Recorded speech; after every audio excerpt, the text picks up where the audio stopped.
talents africains à l'international que nous avons mis en place aux côtés du président du Comité national du pilotage du Sénégal. Ce programme vise à la fois à renforcer la culture d'exportation en ayant comme levier des jeunes que les entreprises envoient à l'étranger pour une période pour se former, pour s'aguerrir à l'international et revenir et soit rentrer dans l'entreprise ou créer leur propre affaire. Je voulais dire que notre objectif est à terme de créer une population de jeunes experts en commerce international, africains, de l'UMOA, qui vont influer sur les exportations de ces pays-là. Je crois que c'est très important. Lors du dernier conseil présidentiel du 22 avril, le chef de l'État a énoncé un ensemble de directives destinées à booster, destinées à renforcer l'employabilité et l'insertion des jeunes. Et donc ce projet, qui était donc avant le 22 avril, vient en support, sans qu'on l'ait même demandé à l'époque. C'est pour vous dire donc le premier élément. Le deuxième élément, c'est que ce projet s'inscrit dans le cadre donc, de comment le commerce, comment les exportations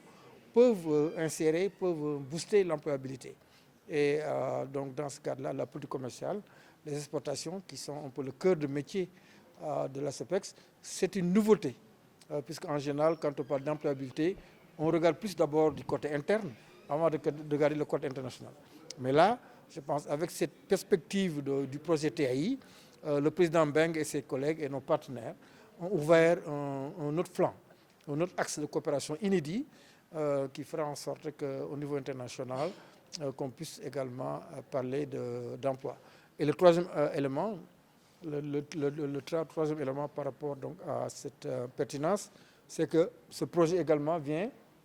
au moment où, depuis le 1er janvier 2021, nous avons lancé la zone de libre-échange continentale africaine, la ZLECAf, donc qui est on ne peut plus international. Mais comme nous sommes déjà à l'UEMOA, comme nous sommes déjà dans la CEDEAO,